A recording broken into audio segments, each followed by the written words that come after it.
Brethren, the presentation that I've taken from Solomon is entitled Medieval Masonry Transformed.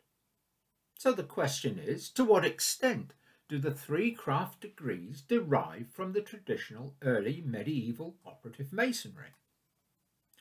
Our Book of Constitutions declares that pure ancient masonry consists of 3 degrees and no more, those of the entered apprentice, the fellow craft, and the master mason, including the supreme order of the Holy Royal Arch. Through the selection and spelling of the word ancient, there is a hint that the 3 craft degrees had their roots in early medieval operative masonry, long before the emergence of the First Grand Lodge and the speculative Freemasonry we have all come to know and enjoy today. To what extent might this hint be justified? From the 12th to the 17th century, working stonemasons, operative masonry, by and large, had only one formal ceremony. This was that of initiating a new apprentice, a practice shared by all crafts and skilled trades across Northern Europe even to this day. This initiation often involved a humiliating or frightening experience, but at its conclusion it meant that the newcomer was now accepted as a man amongst men. He could be entrusted with the appropriate sign, token and word to permit future employment on a new building site or under a new master. After the traditional 7 or so years of experience and following the completion of a test piece of his skill, the apprentice was now fully accepted as a craftsman and could ply his trade freely in any lodge across this or neighbouring countries as a fellow of the craft. No new ceremony was involved. The long apprenticeship and practical test were proof enough. The senior craftsman of the apprentice lodge of instruction, however, had an additional responsibility: the moral and Masonic education of his members. He achieved this in 3 ways. At each initiation ceremony, the Masonic landmarks and ancient charges were read in their entirety. This would be followed by a reading part or parts of the Masonic traditional history, including, for example, the significance to the development of craft masonry of Noah, Euclid, Pythagoras, Solomon's Temple, the Crusades, Charlemagne, and St. Alban. There would then follow the committal to memory of the apprentice catechism, similar in nature to the questions asked at the beginning of the 2nd degree, but significantly longer.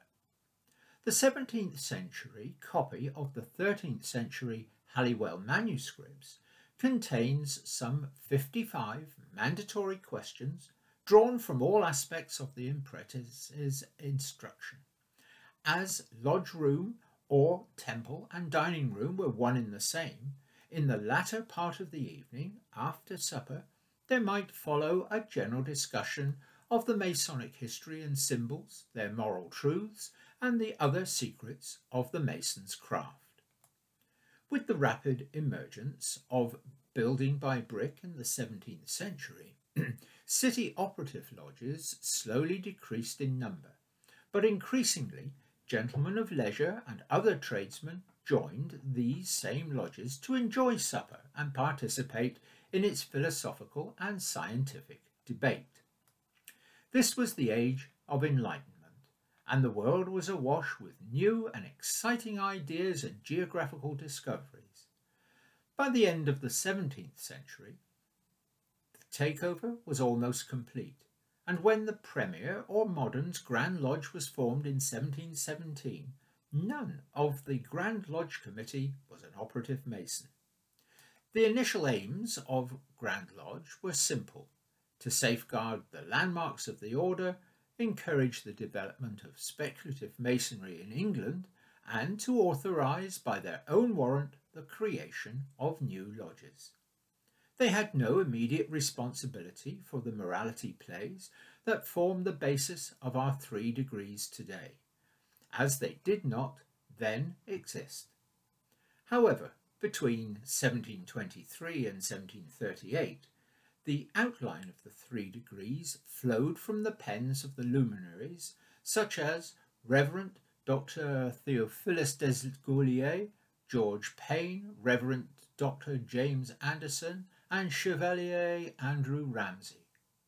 Our 3 morality plays only reached their present familiar forms following the amalgamation of the ancient and modern Grand Lodges in 1813 through the skilled draftsmanship of the Lodge of Emulation. Let no one ever tell you that a Freemasons' lodge is merely a social club with little dramatics thrown in. We can and should be very proud of being Freemasons. Thank you very much, brethren, for your very kind attention. I hope you've enjoyed this relatively short presentation and will be looking forward to another one in due course. Thank you very much indeed, brethren.